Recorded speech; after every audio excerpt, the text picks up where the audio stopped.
اللہ الرحمن الرحیم اللہم صلی علی سیدنا و مولانا محمد مبارک وسلم۔ بدر کا مقام ہے جس کو قرآن مجید نے یوم الفرقان کے نام سے بھی پکارا ہے۔ سرکار دو عالم صلی اللہ تعالی وسلم نے اپنے جان نثار صحابہ کو کچھ دیر آرام کرنے کے لیے حکم فرمایا۔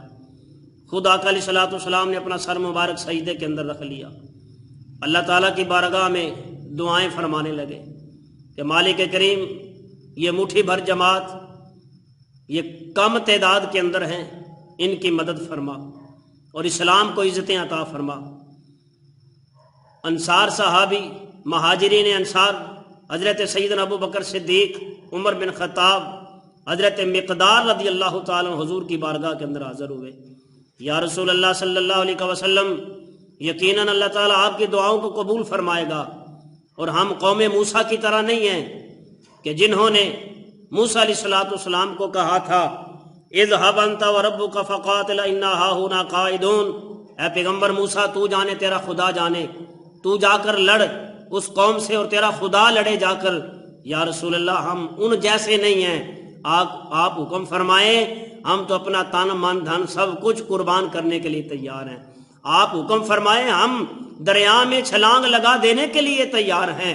یا رسول اللہ صلی اللہ علیہ وسلم، ہم پانی کی چڑھتی ہوئی لہروں کو نہیں دیکھیں گے۔ اے اللہ کے نبی صلی اللہ تعالی وسلم، ہم آپ کے فقط ایک اشارے کا انتظار کریں گے۔ صبح کا سورج چڑھے گا، صفیں بندھیں گی، آپ جس کو اشارہ فرماتے جائیں گے وہ مقام بدر میں جہاد کے لیے اترتا جائے گا اور کفر کا ڈٹ کر مقابلہ کرے گا۔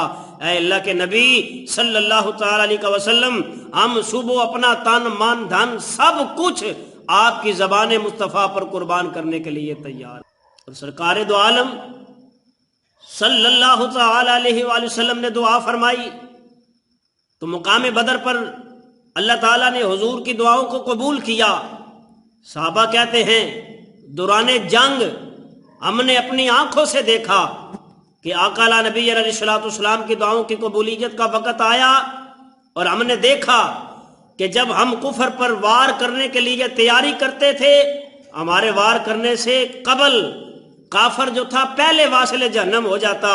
ہمیں کامل یقین ہو گیا حضور کی دعاؤں کو اللہ نے قبول کر لیا، آسمانوں سے فرشتے نازل ہو چکے ہیں، آسمانوں سے فرشتے نازل ہو چکے ہیں، آسمانوں سے فرشتے اترے ہیں مسلمانوں کی مدد کے لیے۔